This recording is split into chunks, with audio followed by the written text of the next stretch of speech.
Ah, grande maçã à noite. Nova York, Nova York, a cidade que nunca dorme. Como eles conseguem?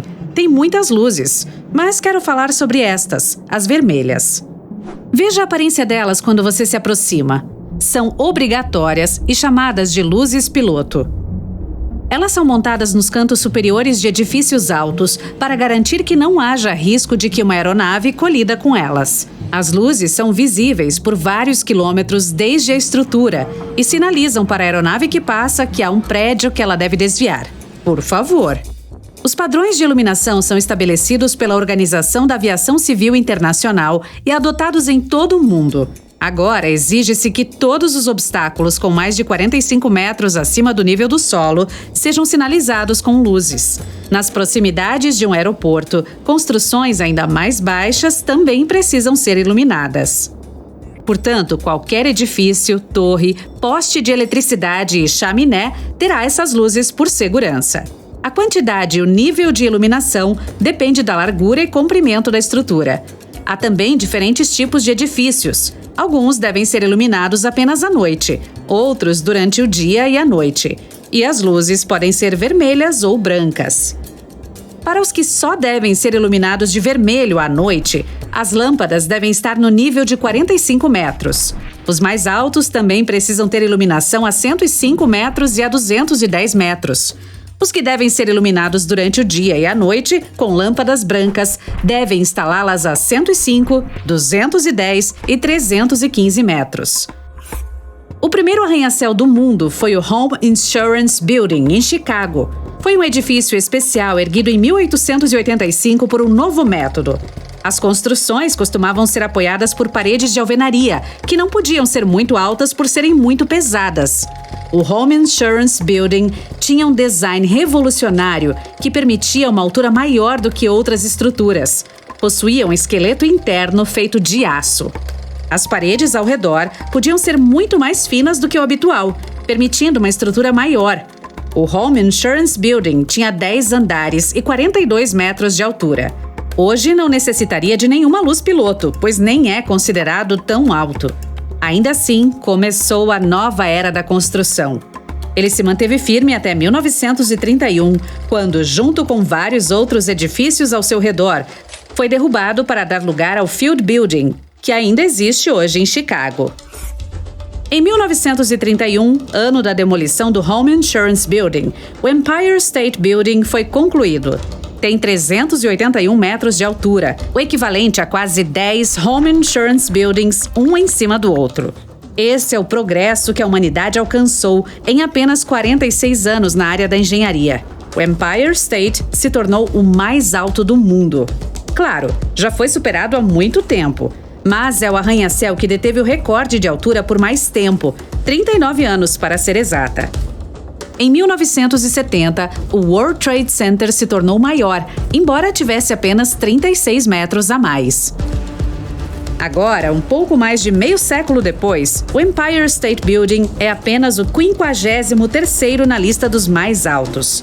A humanidade subiu muito mais ainda. O campeão mundial atualmente é o Burj Khalifa, localizado em Dubai, nos Emirados Árabes Unidos.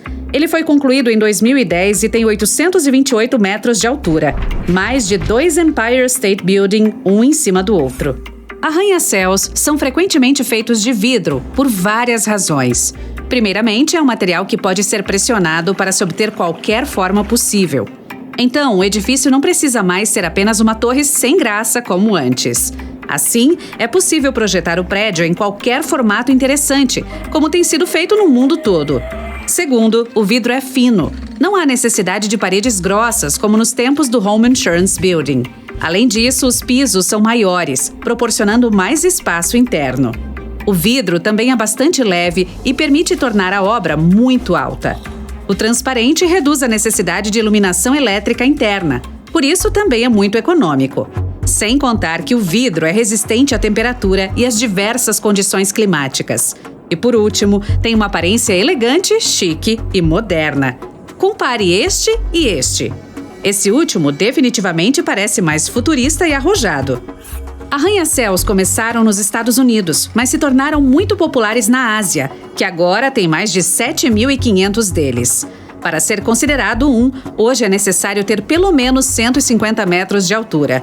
9 dos 10 edifícios mais altos do mundo estão localizados na Ásia. O país com a maior quantidade é a China, com mais de 3.000. A Ásia tem a maior população do mundo e a sua economia está crescendo. Então, construir verticalmente é a solução perfeita para acomodar a maioria das pessoas em suas cidades. O segundo continente com mais arranha-céus é a América do Norte, com mais de 1.000. Nova York, sozinha, tem mais deles do que toda a Europa junta.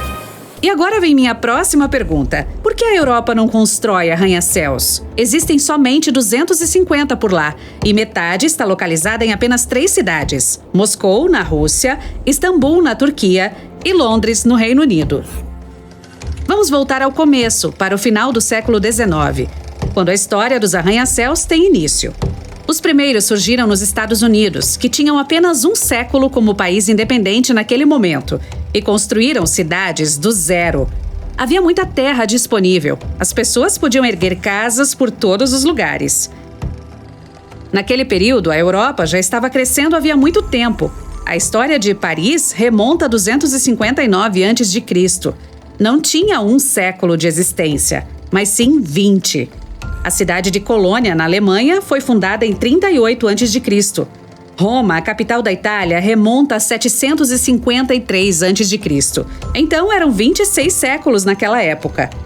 No final do século XIX, a Europa já estava praticamente construída. Não havia muito espaço extra para obras, e ninguém queria derrubar o Coliseu e colocar um arranha-céu no lugar.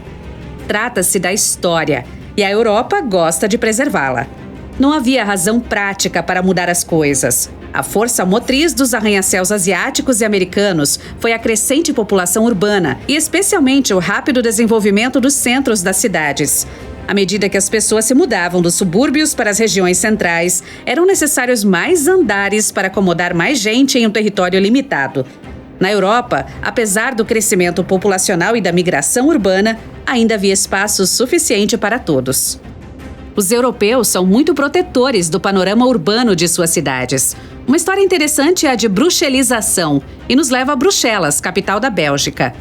Na década de 1960, não havia regulamentos de zoneamento ali, e algumas edificações foram demolidas para dar espaço a prédios mais modernos, com o objetivo de desenvolver distritos comerciais. A construção incontrolável começou, e edifícios modernos foram erguidos em lugares aleatórios ao redor da capital belga. Eles não tinham valor cultural ou histórico e não se encaixavam na arquitetura da cidade, atrapalhando a imagem urbana.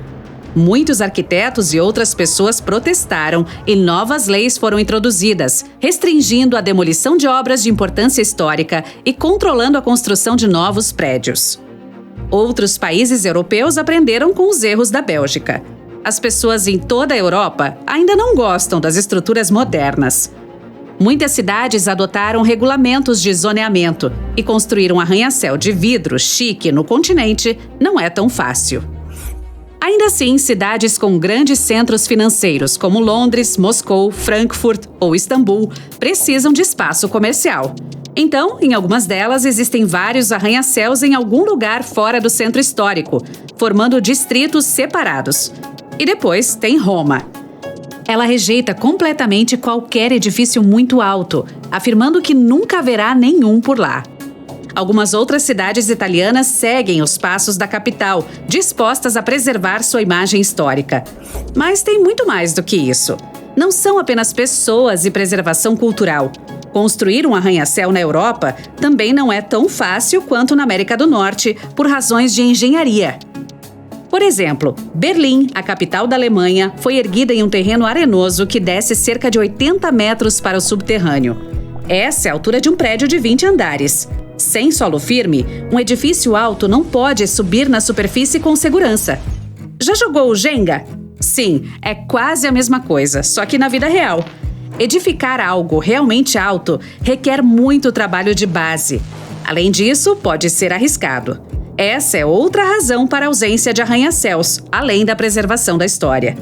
E agora eu proponho o jogo. Vou te mostrar vários panoramas urbanos e a sua tarefa é adivinhar qual é a cidade.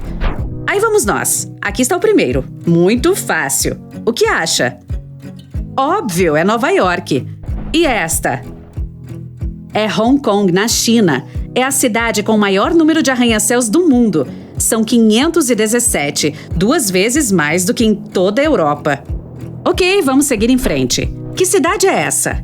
Aqui é Dubai, nos Emirados Árabes Unidos. Por sinal, essa era a aparência da cidade em 1990, antes da descoberta de petróleo por lá.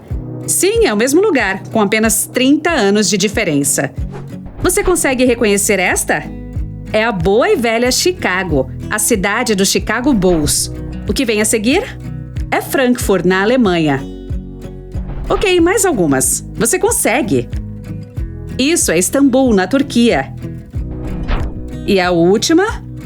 Melbourne, na Austrália.